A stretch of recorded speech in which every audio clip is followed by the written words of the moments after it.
Hey guys, it's Hink here. So today we're going to be discussing the topic, can you get too big? I'm going to be reporting my personal experience and also what some of the literature suggests, and hopefully we can kind of come up with an answer. You don't want to miss this one, guys. So starting off, what made me even think of this? Well, there's always this like, I don't want to get too big doing PE, and I kind of just like, LOL, you guys are kind of stupid. Like, that's like people who lift weights being like, well, I don't want to get too muscular. It's like, it's probably not going to happen. However, the other night, me and my girl were doing the down and dirty, and we had to tap out. I started noticing this pattern of like, there were occasionally times where I was in fact too big. But there is a caveat to that. So let me explain. So you also need some context in my situation. It's very different than most people's. My girl, I am her one and only, and we have been together for almost 10 years now. Right off the bat, that's not going to be applicable to most people. I am also 6'5". I'm so great, but I'm a big guy, okay? My girl is about 5'3", 115 pounds, and I'm 6'5", like 225. We kind of look like Shaq and his girlfriend at times. There is some kind of already size discrepancies. And also, I really don't like talking about numbers, but it is important to know for context. So starting out, I was right at about 7 bone pressed by about 5 inches in girth. And already from the jump, like I said, I'm her one and only. There was times where I was too big. So over the past like 3.5 years now, I've grown about 1.5 inches in length, and I've grown about 1 inch in girth. And I actually, unlike almost everybody else, have very clear documented evidence of this, if you want to check it out, or if you don't believe me.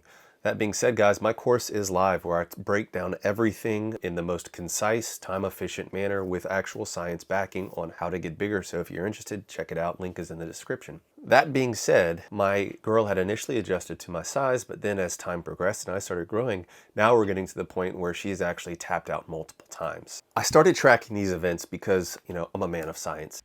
Yes, science! Final answer, am I too big? Well, it actually depends on her. So if it is basically right before her cycle, meaning her menses, her period, guys. For those that don't know, there's actually real science. The closer you get to your menstrual cycle, so right before it and during your actual period, the women's cervix actually drops lower. Right before her cycle or right around that time period, I would notice that she would tap out. She's like, dude, nope. You're like, it's too much. No matter how much foreplay I tried, no matter how much lubricant I would try, it was too much. She would tap out. So yeah, there are times now where I am too big. Sometimes they say huge. Not a bad one. Huge. However, okay, shortly after her period, and basically prior to ovulation, so within the first 1 to 14 days-ish, 1 to 10 days-ish, I was not too big. It would take, always lubricant. I mean, that's just a standard for us. I never thought I would be on like a small screen, whatever you're watching on, talking about my sex life and people would care. Look at us. Hey, look at us. Look at us. Huh? Who would have thought? Not me. But we would always use lubricant, and it would also, she would need to be aroused, and we would have to kind of take our time, but she would definitely not tap out in that case.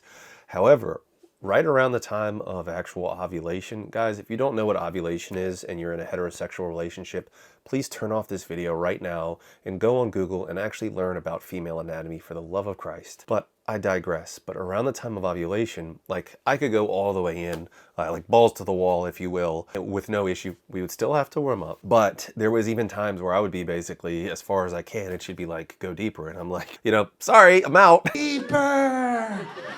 Deeper. It don't go deeper. That's the end of the dick. There's no more dick after the end of the dick. All right, once you reach the end of the dick, it's just body. That's where the body starts. I could tuck some stomach in there if you want. So that's just to say that, like, there are times when I'm too big and there's times when I am not. When we're actually looking at the actual data when it comes to women, guys, you might not know this, but here's a study here that actually shows that in a non-aroused woman, the vaginal length is only about 2.5 inches, guys. 2.5 inches. So yes, I am an actual real doctor, and I've had to do many a pelvic exam in my day, and I'm always kind of surprised with how shallow the actual vaginal canal is, especially when you're talking about like distance to the cervix. So speaking of, as I already mentioned, here's a paper here that shows that basically when you're ovulating, or when the more like aroused the woman is, the cervix actually raises. However, right before her period, the cervix actually decreases, or lowers rather. And you can actually, there's actually data like this, article here in Healthline that talks about how deep is a vagina. And the cervix can be hit with anything around 5 inches in length or bigger, guys. Like, you know, I don't know where these guys think these numbers are coming from. Like, oh, I want to hit a cervix, so I need to be huge. It's like, no, you actually just need to be a non-bone pressed or insertable 5 inches is really all you need to actually hit a cervix. If, you know, somehow that's your goal, you know, there are some women who actually enjoy having their cervix stimulated, you know, during intercourse. So, that being said, so like, you know, I'm on the hot seat here. What do I think? Is it possible to be too big? I mean, kind of. So if you are doing PE and you are gradually growing over time, like I have gradually, you know, over the, like, especially when we're talking about girth, so an inch over 3.5 years. I mean, that's plenty of time for her to adjust. However, there are times when it's too much. So some of the changes that have occurred is, for example, like we used to be able to go back-to-back nights. We can no longer do that anymore. Also, she used to say like, I mean, she'll sometimes make comments like, you know, it used to be easier, or even things like, believe it or not, like the cowgirl position, she actually enjoyed that more when I was smaller. In that specific position, the frequency of actually getting her to over the top, if you know what I mean, was much higher than it is now. Like now, I don't know, it's positioning, angling, what, but that seems like it's too much for her, and it's very rare that I get her over the top in that position.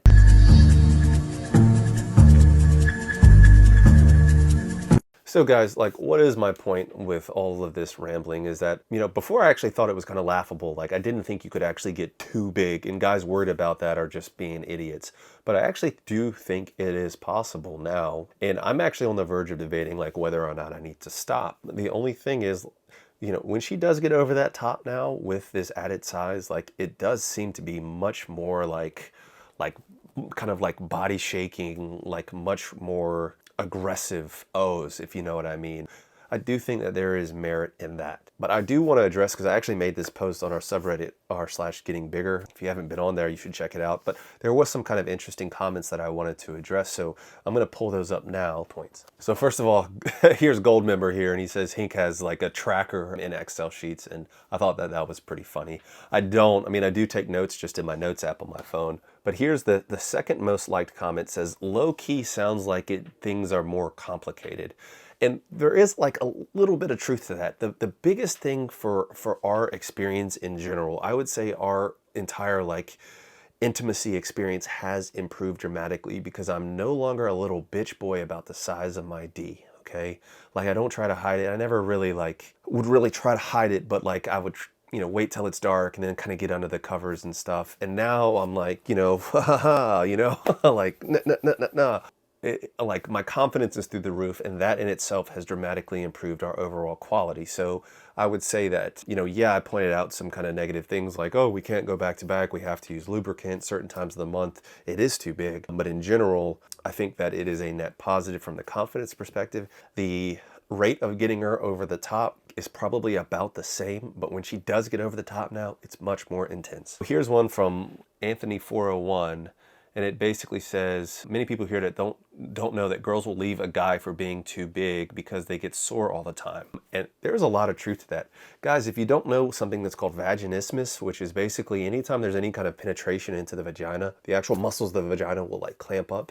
It can make sex extremely painful. There's also something in general called dyspareunia, which is basically like very painful intercourse. There is a lot of sexual dysfunction in women as well that is from different pathologies. Like, you guys aren't going to believe me because you think that, you know, because you watch certain videos that every girl wants like, you know, a guy like this. It's not true, guys. I'll never forget, I was even in college one time, and these girls were talking about, they had some like sleepover and ended up watching one of those videos, and they were talking about like how huge the guy was, and I was in the midst of like my depression, and like all of them uniformly were like, yeah, like it looked so painful, and I kind of like perked up because it was like, they don't want that, okay?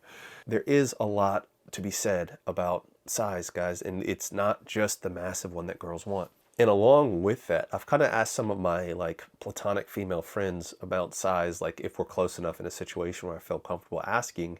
And without a doubt, I have had women that have said, like uniformly, if I ask them like what was their worst experience, they will tell me it's with a guy who's well endowed, because they basically just put it in there, don't know how to use it, and think because they're so blessed they can just like bam, bam, bam, bam, bam, and that, you know, that's what they want. So you would be surprised, guys, how many women have had terrible experiences with well-endowed guys. And then PE Throwaway says, I think it's important to emphasize the long-term partner aspect. Because, you know, really there's me, there's BD, there's Perv, and then there's Ben from Male Hanger. And basically all of us are in very long-term relationships and or married.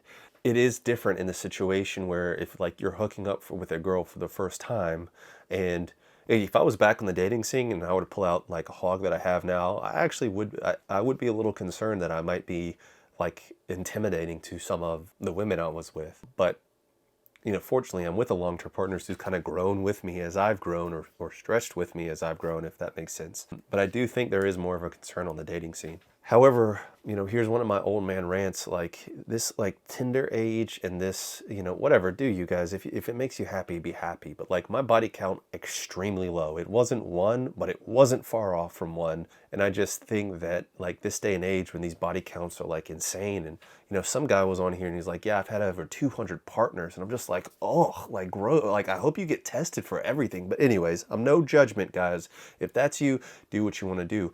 But if you are in a scene like that and you are dating like promiscuous women with high body counts as well, and that is not a pejorative promiscuous, I just mean like a high body count, then, you know, maybe it's not much of an issue because there's been a wider range. Maybe they're, you know, used to somebody bigger. I don't know. You know, this guy, I really like this comment. So Bob 13571 says, basically, we don't take enough time to think about our partners sometimes when we're doing this.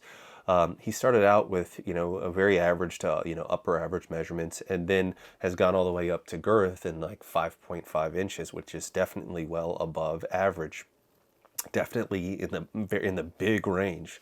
And he talks about how, you know, it's kind of decreased, like BJs have stopped, you know, and they're toothy, and like now they have to go slow. And he basically always focused on increasing size to make things better for his partner, but he never really stopped to think that, you know, maybe it's actually made things worse. It's a very introspective approach. And you know, there are some other comments that I saw along this. You know, the one thing that I would say for me is that, like, first of all, like, you know, women birth babies. There's definitely room for stretching and dilation, especially over time. I do think that is key, but also like this is a form of self-improvement, and it's something that is very important and very meaningful to me. And I do think she understands that. And I have had talks to her about my history of basically penis insecurity and how like unbelievably insecure I was about my penis, you know. And I didn't explicitly talk about PE, but I did talk about, especially when I was young, I was a late bloomer. I had a very small pee-pee, even just from the sense of puberty, that she understands that. But I do think it's important to be cognizant of your partner. Now, if she was tapping out every time and like, look, this is not working for me or not enjoying it, yeah, I mean, I don't plan on being with anybody else, you know, God willing, the rest of my life. And that is important to me if she would like, look, this is too much.